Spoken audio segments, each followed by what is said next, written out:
الحمد لله رب العالمين والصلاة والسلام على رسوله الكريم وعلى آله وصحبه أجمعين. أما بعد، فإن سيدنا أبا هريرة رضي الله عنه قال النبي صلى الله عليه وسلم: لا عدوى ولا طيرة ولا هامة ولا صفر، او كما قال علیہ الصلاۃ والسلام. میرے عزیز طلباء، نوجوان دوستوں اور ساتھیوں اور میرے دینی بھائیوں، ہم اور آپ سفر کے مہینے میں ہیں جو اسلامی کیلنڈر کے لحاظ سے سال کا دوسرا مہینہ کہلاتا ہے. ہمارے سماج میں بہت سارے اوہام و خرافات در آئے ہیں، گھس آئے ہیں، جن کا تعلق اسلام سے بالکل نہیں ہے. انہی اوہام و خرافات میں سے ایک روایت یہ بھی چلی آ رہی ہے کہ لوگ ماہ سفر کو منحوس سمجھتے ہیں کہ یہ نحوست والا مہینہ ہے.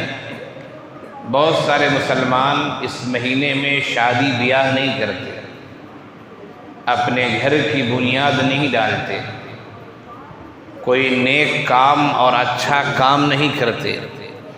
وہ یہ سمجھتے ہیں کہ یہ نحوست والا مہینہ ہے، اس مہینے میں جو کام کیا جائے گا وہ کام اچھا نہیں ہوگا.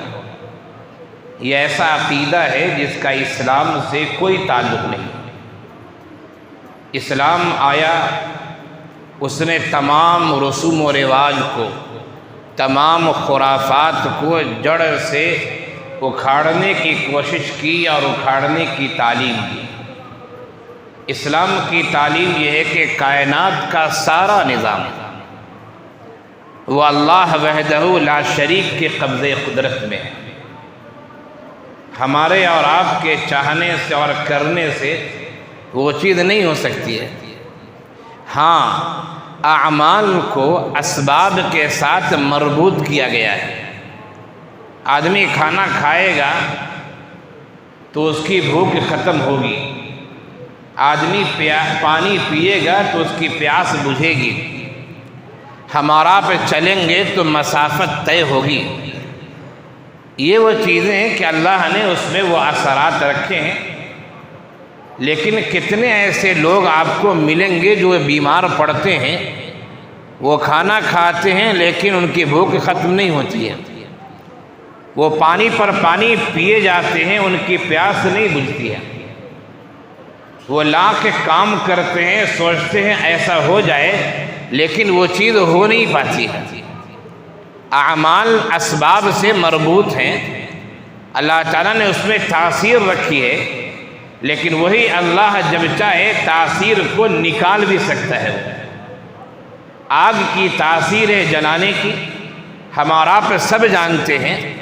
اسی لیے ہم اور آپ اگر آگ میں جان بوجھ کر اپنا ہاتھ ڈالتے ہیں تو ہم اپنے آپ پر ظلم کرنے والے ہوں گے، ہم گنہگار ہوں گے. لیکن اسی آگ میں، بلکہ اس سے زیادہ دہکتی ہوئی آگ میں حضرت ابراہیم علیہ السلام کو ڈال دیا گیا، لیکن اللہ کا حکم ہوا یا نار کونی بردا وسلاما علی ابراہیم. آگ میں وہ ڈل گئے لیکن آگ نے کچھ بھی ان کا نہیں بگاڑا. تو یہ بات ہے کہ اسباب تاثیرات سے جڑے ہوئے ہیں جس کا مشاہدہ ہم اور آپ کرتے ہیں، لیکن یہ تاثیر اللہ نے رکھی. تو ہمیں چاہیے کہ ہم اس بات کو سمجھیں کہ کائنات کا جو بھی کام ہوتا ہے وہ اللہ کے حکم اور اس کی قدرت سے ہے. اللہ تعالیٰ نے یہ کہیں بھی نہیں کہا کہ فلاں دن منحوس ہے یا فلاں مہینہ منحوس ہے. اللہ تعالیٰ نے کہیں یہ نہیں کہا، یہ شریعت نے کہیں یہ بات نہیں کی کہ ایسا کرو تو تمہارا کام نحوست والا ہو جائے گا. نہیں، بلکہ ہم جو برے اعمال کرتے ہیں ان برے اعمال کی وجہ سے ہم پر مصائب آتے ہیں، ان کو کنایتاً کہہ دیا جاتا ہے مجازن کہہ دیا جاتا ہے کہ آپ منحوس ہیں یا آپ نے نحوست والا کام کیا ہے، یہ کنایتن اور مجازن ہے۔ میں نے حدیث پڑھی، یہ حدیث بہت مشہور حدیث ہے، چونکہ ماہ سفر میں ہم اور آپ ہیں اور لفظ سفر اس میں آیا ہے، ماہ سفر کا تذکرہ ہے، اس مناسبت سے ہم نے اس عنوان کو انتخاب کیا ہے۔ اس میں سفر کے علاوہ اور بھی باتیں کہی گئی ہیں۔ فرمایا لا عدوا ولا طیرۃ ولا حامۃ ولا سفر۔ فرمایا لا عدوا، متعدی کوئی چیز نہیں ہوتی ہے۔ زمانہ جاہلیت میں یہ عقیدہ تھا اور آج بھی لوگوں کا عقیدہ ہے کہ کسی کو اگر خارش ہے تو خارش والے کے پاس بیٹھ جاؤ، تمہیں بھی خارش ہو جائے گی۔ کسی کو جذام کی بیماری ہے، برس کی بیماری ہے، اور بھی کوئی ایسی بیماری ہے جس کو حکمہ یا دیگر لوگ متعدی سمجھتے ہیں کہ تم ان کے پاس بیٹھ جاؤ تو بیماری پٹ جائے گی، تمہیں لگ جائے گی۔ اللہ کے رسول صلی اللہ علیہ وسلم نے فرمایا لا عدوا، بیماریاں متعدی نہیں ہوا کرتی ہیں، یہ تمہاری سوچ کی غلطی ہے، تم وہم میں پڑے ہوئے ہو۔ ایک دفعہ اللہ کے رسول نے فرمایا کہ ذرا یہ بتاؤ کہ اگر بیماری پٹتی ہے، لگتی ہے، ایک خارش زدہ اونٹ دوسرے اونٹوں کے ساتھ رہتا ہے تو اسے بیماری لگ جاتی ہے۔ اللہ کے رسول صلی اللہ علیہ وسلم نے فرمایا ذرا یہ بتاؤ کہ پہلے اونٹ کو خارش کہاں سے آئی ہے؟ جو پہلا اونٹ جسے بیماری لگی ہے اسے بیماری کہاں سے آئی؟ تم یہ کہتے ہو اس کی وجہ سے دوسروں کو لگ جاتی ہے، تو پہلے کو جب بیماری آئی تب تو کوئی بیمار جانور نہیں تھا، آخر پہلے کو خارش کہاں سے آئی؟ ذرا یہ بتاؤ۔ یہ نفسیاتی علاج اللہ کے رسول نے بتایا اور کیا ہے کہ ذرا اس پہلو پر غور کرو۔ تم کہتے ہو بیماریاں پٹ جاتی، کہاں سے بیماری آ گئی پہلے اونٹ کو؟ معلوم یہ ہوا کہ بیماریاں پٹتی اٹھتی نہیں۔ کبھی ایسا ہوتا ہے کہ انسان کو احتیاطی پہلو اختیار کرنا چاہیے۔ اگر آپ نے احتیاطی پہلو اختیار نہیں کیا تو آپ کا عقیدہ خراب ہو سکتا ہے، ذہن میں خرافات آ سکتے ہیں، آپ کو ذہن میں وسوسے آ سکتے ہیں کہ لگتا ہے میرا بدن کھجانا شروع ہوا ہے، کل میں فلاں کے ساتھ بیٹھا تھا، ہو سکتا ہے شاید اسی وجہ سے ہوا ہو۔ اب یہ شیطان نے ہلکا سا بیج ڈال دیا آپ کے ذہن میں، وسوسہ ڈالا ہلکا سا، اب یہ وسوسہ رخ اختیار کرتا جائے گا اور پھر آپ کا عقیدہ بن جائے گا ہاں اسی وجہ سے ہوا ہے۔ اس لیے بہتر یہ اپنے عقیدے کی حفاظت کے لیے، اپنے ایمان کی حفاظت کے لیے کہ آپ احتیاط برتیں، بہتر یہ۔ دوسری بات یہ کہ بہت ساری بیماریاں ایسی ہوتی ہیں جس کی کراہت طبعی کراہت ہوتی ہے۔ جیسے مثال کے طور پر ایک آدمی کھانا کھا رہا ہے، کھانا بہت شاندار ہے، حیدرآباد کے مشہور ہوٹل کی بریانی کھا رہا ہے وہ، اگر اچھی پوزیشن میں وہ آدمی رہے تو آپ کے منہ میں بھی پانی آ جائے کہ میں بھی بریانی کھا لوں، لیکن وہ آدمی جو کھا رہا ہے انتہائی گندا سندا ہے، کپڑے بھی گندے ہیں، اس کا ہاتھ بھی گندا ہے، بریانی مشہور ہوٹل کی ہے، اگر اچھی حالت میں وہ آدمی رہتا ہے تو آپ کا بھی دل آ جاتا ہے، لیکن بریانی کی اچھی ہونے کے باوجود آپ کی طبیعت بالکل نہیں چاہ رہی ہے اس آدمی کی گندگی کی وجہ سے، حالانکہ کھانا پاک ہے، جائز ہے، درست ہے۔ تو طبعی کراہت بھی ہوتی بہت ساری چیزوں سے، اسی لیے اللہ کے رسول نے فرمایا تھوڑا دور رہو، یہ طبعی کراہت ہے اور کوئی ایسی بات نہیں ہے۔ آپ ایک گلاس سے پانی پی رہے ہیں، آپ نے اس ہاتھ سے کھانا کھایا تھا، اسی ہاتھ سے آپ نے گلاس پکڑ لیا، اب اس گلاس پر آپ کے پنجے کی انگلیوں کے نشانات آ چکے ہیں، پانی پیا جا سکتا ہے اس سے، لیکن انسان مزاج کے لحاظ سے صفائی پسند ہوتا ہے، اس کو طبعی کراہت ہوگی اور دل نہیں چاہے گا، وہ ناجائز نہیں سمجھ رہا ہے، وہ حرام نہیں سمجھ رہا ہے، وہ پانی کو ناپاک نہیں سمجھ رہا ہے، لیکن ایک طبعی کراہت ہے، فطری کراہت ہے، جس کی وجہ سے انسان کہتا ہے رہنے دیجئے بعد میں پانی پی لوں گا، یا کہتا ہے دوسرا گلاس دیجئے، تو طبعی کراہت ہوتی ہے۔ اس وجہ سے بھی ہم کہہ سکتے ہیں کہ اللہ کے رسول صلی اللہ علیہ وسلم نے دور رہنے کے لیے کہا ہے۔ ہم یہ بھی کہہ سکتے ہیں کہ بعض بیماریاں ایسی ہوتی ہیں کہ اختلاط بھی ملنا بھی اسباب مرض میں سے ہے، بیماری متعدی نہیں ہے۔ جس طرح آپ کے ہاتھ میں سوئی ہو اور آپ سوئی کسی کو چبھائیں، یقیناً تکلیف ہوگی، تھوڑی گہرائی سے چبھائیں تو خون نکل آئے گا، تو یہ سوئی چبھانا خون نکلنے کا سبب ہوا، تکلیف کا سبب ہوا۔ اسی طرح بعض بیماریوں کے جراثیم بھی ہوتے ہیں، وہ جراثیم لگنے کی وجہ سے بیماری عود کرا سکتی ہے، اسی کو لوگ سمجھتے بیماری متعدی ہو گئی ہے، حالانکہ بیماریاں متعدی نہیں ہوتی ہیں، لا دوا، بیماریاں متعدی نہیں ہوتی ہیں۔ ہاں طبی قرات کی وجہ سے، احتیاط کی وجہ سے آدمی تھوڑا دور رہے۔ اور فرمایا کہ ولا طیرۃ، اور یہ پرندہ جسے ہم کہتے ہیں بدشگونی لینا، اس کی کوئی حقیقت نہیں ہے۔ اہل عرب میں سے بہت سارے لوگ یہ کام کیا کرتے تھے کہ جب وہ سفر پہ جانا ہوتا انہیں، تو ایک پرندے کو لیتے تھے اور پرندے کو اڑاتے تھے۔ پرندہ اگر دائیں سائڈ اڑ گیا تو اس کا مطلب ہے سفر پہ جانا ہمارا کارآمد ہوگا، مفید ہوگا، اور پرندہ اگر بائیں سائڈ اڑ گیا تو اس کا مطلب ہے کہ ہمارا جانا مفید نہیں ہوگا۔ ہمارے نبی نے فرمایا ولا طیرۃ، یہ پرندوں کو اڑانا، بدشگونی لینا، بدفعلی لینا، اس کی کوئی حقیقت نہیں ہے شریعت سے، بلکہ یہ وہ اعمال ہیں جن کی وجہ سے ہمارا عقیدہ توحید خراب ہوتا ہے، ہمارا ایمان اور عقیدہ کمزور پڑتا ہے۔ آج بھی آپ جانتے ہوں گے، گاؤں دیہات کے جو رہنے والے، آج بھی اگر ہمارے گھروں پر، چھپر پر، چھت پر کوا یا کاگ آ کر خوب بولنے لگتا ہے، گھر کی خواتین کہتی ہے لگتا ہے کوئی مصیبت آئی ہے یا مصیبت آنے والی ہے۔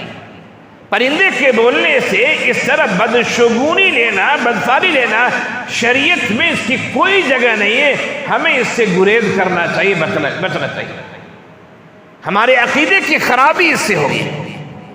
اور فرمایا ولا ہامت، یہ ہاما اوما کوئی چیز نہیں ہے۔ ہاما کیا ہوتا ہے؟ ہامتن کیا سمانا ہوتے ہیں؟ سر کے، کھوپڑی، انسان کا جو سر ہے، دماغ ہے، کھوپڑی ہے، اسے بولتے ہیں ہاما۔ اس کا مطلب اور اس کی تشریح علماء نے، اہل لغت نے مختلف انداز سے کی۔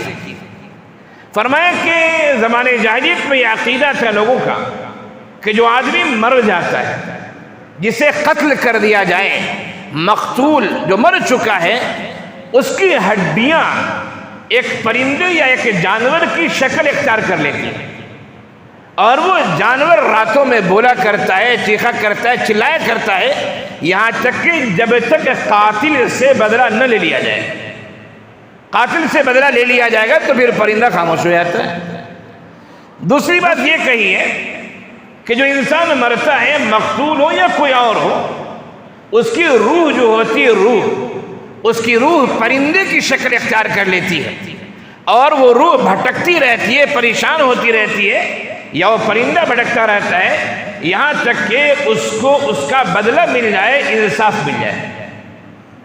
یہ بات بھی کہی گئی کہ ولا ہامت، ہاما کا مطلب ہے الو کے، جو میں نے ولا طیرۃ میں بات کہی ہے، الو کے کہ گھر پر اگر الو بیٹھ جائے تو اس کا بیٹھنا نحوست مانا جاتا ہے، اور پھر اس گھر میں رہنا خیر کا باعث نہیں سمجھا جاتا ہے۔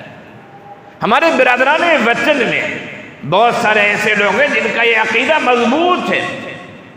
میں نے خود اپنے علاقے میں ایک کو دیکھا تھا، غیر مسلم تھے، بہت پیسے والے تھے، میں نے دیکھا پرانے گھر کو چھوڑ کر ایک نئے گھر کی تعمیر ہو رہی ہے اور لوگ نئے گھر میں رہنا شروع کر رہے ہیں۔ میں نے پوچھا کیا بات ہے؟ انہوں نے کہا کہ گھر پہ آ کر گدھ بیٹھ گیا تھا، جس کی وجہ سے ہم نے اس سے یہ فال نکالا ہے کہ اس گھر میں رہنا ہم لوگوں کے لیے بہتر نہیں، اچھا نہیں۔ اس کی کوئی حقیقت نہیں شریعت میں۔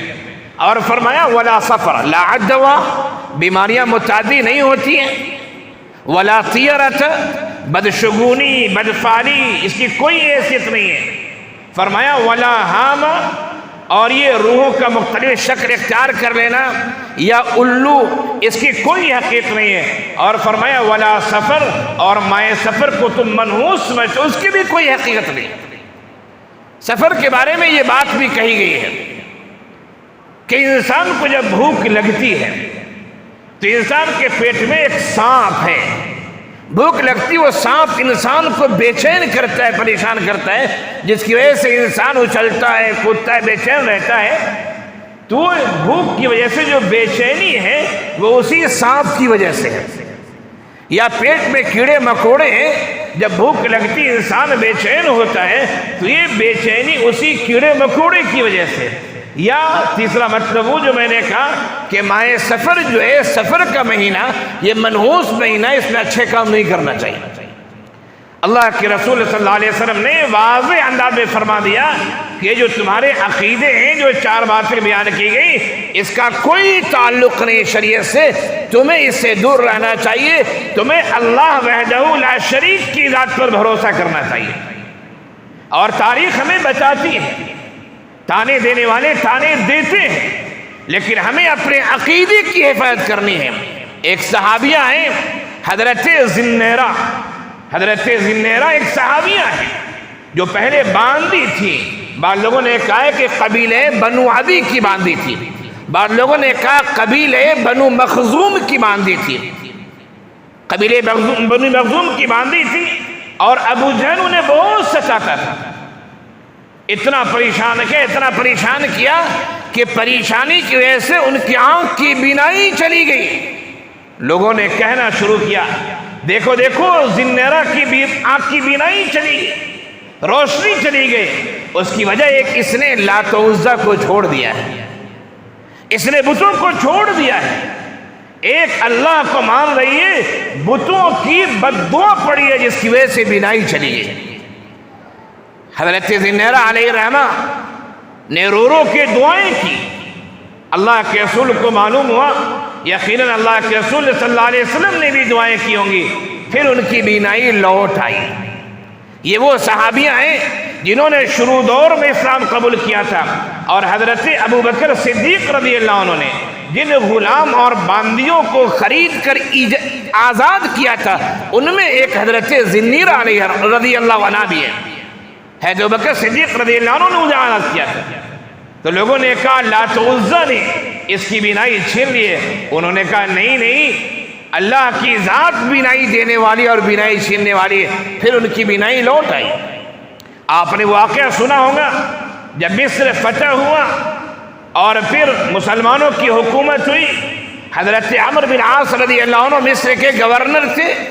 ایک وقت ایسا آیا کہ دریائے نیل جو مصر کی اہم ندی مانی جاتی ہے، جو مصر کی کیپٹل راجدھانی ہے قاہرہ، بیچ شہر سے وہ ندی گزری ہے، اس کے بارے میں لوگوں کا عقیدہ تھا کہ جب نیل ندی سوکھ جائے تو ایک کنواری لڑکی کو، یعنی یہ کوئی واقعہ ہوائی واقعہ نہیں ہے، یہ واقعہ کو مورخین نے لکھا ہے۔ علامہ ابن کثیر علیہ الرحمہ نے البدایہ والنہایہ میں یہ واقعہ لکھا ہے، اور بھی لوگوں نے تذکرہ کیا ہے۔ اہل مصر کا یہ عقیدہ تھا کہ ایک کنواری لڑکی کو دلہن کی شکل میں سنوار کر سجا کر نیل ندی کے درمیان میں اسے رکھ دیا جائے، اس کی وجہ سے پھر پانی آئے گا، ورنہ ندی خشک رہے گی، پانی نہیں آئے گا۔ لوگوں کا یہ عقیدہ تھا۔ حضرت عمرو بن عاص رضی اللہ عنہ مصر کے گورنر ہیں، نیل ندی سوکھ چکی ہے، پانی ختم ہو چکا ہے، وہاں کے لوگ کہہ رہے ہیں کہ ایسا کیا جائے گا تو جا کے دریائے نیل میں یا نیل ندی میں پانی آئے گا۔ حضرت عمرو بن عاص رضی اللہ عنہ نے امیر المؤمنین خلیفۃ الرسول حضرت عمر بن خطاب رضی اللہ عنہ کو خط لکھا کہ ایسی بات ہے۔ حضرت عمر بن خطاب رضی اللہ عنہ نے حضرت عمرو بن عاص رضی اللہ عنہ کو جواب دیا، 2 خط لکھے، ایک خط تو انہیں لکھا اور ایک خط لکھا کہ اس خط کو نیل ندی میں ڈال دیجئے گا۔ خیر خط آیا، حضرت عمرو بن عاص رضی اللہ عنہ نے خط پڑھا، اپنا والا بھی خط پڑھا اور دریائے نیل والا بھی خط پڑھا۔ دریائے نیل والے خط میں یہ لکھا ہوا تھا، اے نیل، اگر تو اپنی مرضی سے بہتی ہے یا تجھے کسی قربانی کی ضرورت ہے تو مجھے تیرے پانی کی ضرورت نہیں، تو بہے یا نہ بہے، لیکن اگر تو اللہ کی مرضی سے بہتی ہے تو تو بہے گی اور یقیناً تو جاری رہے گی۔ یہ خط دریائے نیل میں ڈالا جاتا ہے اور پھر پانی پہلے جتنا آتا تھا اس سے زیادہ رفتار میں پانی آنا شروع ہو گیا ہے۔ عقیدے اور ایمان کی بات ہوتی ہے۔ میرے استاد محترم تھے، ہندوستان کے بڑے عالم تھے، بڑے مناظر بھی تھے، آپ لوگوں میں سے شاید بعض نے نام سنا ہوگا، انتقال ہو چکا ہے۔ 2005 غالباً 2005 یا 2006 میں ان کا انتقال ہوا۔ حضرت مولانا عارف سنبھلی علیہ الرحمہ، حضرت مولانا منظور نعمانی علیہ الرحمہ کے آپ بھتیجا تھے۔ حضرت مولانا عارف سنبھلی علیہ الرحمہ مفسر قرآن تھے۔ قرآن کا کچھ ذوق جن اساتذہ سے ہمیں ملا ہے ان میں سر فہرست ہمارے ہی استاد ہیں حضرت مولانا عارف سنبھلی علیہ الرحمہ، جو مفسر قرآن تھے اور مناظر بہت بڑے تھے اور ادیان باطلہ پر انتہائی گہرا مطالعہ تھا۔ بریلویت کے خلاف شمشیر برہنہ تھے۔ وہ کہتے تھے میں تو کافر اور مشرک انہیں مانتا ہوں، یہ ان کا کہنا تھا، میں اپنے بارے میں نہیں کہہ رہا ہوں۔ ان کی ایک کتاب نے پورے ہندوستان میں دھوم مچا دی تھی۔ ایک عالم تھے ارشد القادری، انہوں نے ایک کتاب لکھی تھی زلزلہ۔ یقیناً کتاب بہت خطرناک ہے، میں نے بھی وہ کتاب پڑھی نہیں تھی، لیکن جب میں نے پڑھی زلزلہ کو تو واقعی میں کتاب زلزلے والی ہے اور آدمی کو ہلا دیتی ہے۔ اس کتاب کا جواب مختلف لوگوں نے دیا تھا، اس میں ایک جواب میرے استاد محترم نے بھی دیا، حضرت مولانا عارف سنبھلی علیہ الرحمہ نے، اور کتاب کا نام تھا ان کا زلزلے کا پوسٹ مارٹم۔ زلزلے کا پوسٹ مارٹم، بریلوی فتنے کا نیا روپ۔ اور اس کتاب نے پوری ہندوستان میں دھوم مچائی اور مولانا کی شناخت اس کتاب کی وجہ سے بہت زیادہ ہوئی۔ مولانا کہہ رہے تھے کہ ایک دفعہ کی بات ہے کہ میں لکھنؤ سے رائے بریلی جا رہا تھا مولانا علی میاں ندوی علیہ الرحمہ سے ملنے کے لیے۔ جیسے اسٹیشن پر پہنچا، ایک سادھو قسم کا آدمی تھا، اس نے ہم سے کوئی بھیک کو مانگا، میں نے بھیک دیا نہیں، اس نے بد دعائیں دینی شروع کر دی، تیرا سفر اچھا نہیں ہوگا، تو برباد ہو جائے گا، تیرے پیسے چوری ہو جائیں گے، تو مارا جائے گا، وغیرہ وغیرہ۔ اور اتفاق ایسا ہی ہوا مولانا نے کہا کہ جیسے ٹرین پر سوار ہوئے، رائے بریلی اترنے سے پہلے کسی نے جیب کاٹ لی، اب پیسہ نہیں کہ کیسے آگے جاؤں۔ اور اس طرح ایک دو چھوٹے چھوٹے واقعات پیش آئے۔ مولانا نے کہا کہ دیکھو میری جگہ کوئی اور ہوتا فوراً یہ کہتا کہ ہاں سادھو جی کی بد دعا لگ گئی ہے۔ کہا کوئی ایسی بات نہیں ہے، میں نے سادھو سے کوئی بدسلوکی نہیں کی، کوئی برا معاملہ نہیں کیا، اسے بھیک نہیں مانگنا چاہیے، ہٹا کٹا نوجوان ہے، میں نے سلیقے سے بات کہی تو اس کی بد دعا مجھ پر نہیں پڑی ہے، بلکہ اللہ کی طرف سے امتحان اور آزمائش آئی ہے کہ میرا بندہ عقیدے میں کتنا جمع ہے، کتنا ڈٹا ہے، یا پھر ایسا تو نہیں کہ ڈھلم الیقین ہے ادھر ادھر۔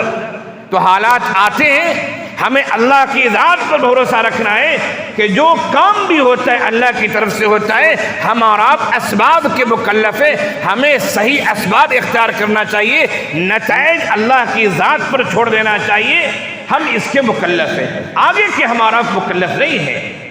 اپنے عقیدے، اپنے ایمان کی حفاظت کیجئے، اسے مضبوط کیجئے۔ اللہ تعالی ہم سب کو کہنے سننے زیادہ عمل کی توفیق عنایت فرمائے۔ وآخر دعوانا ان الحمد للہ رب العالمین۔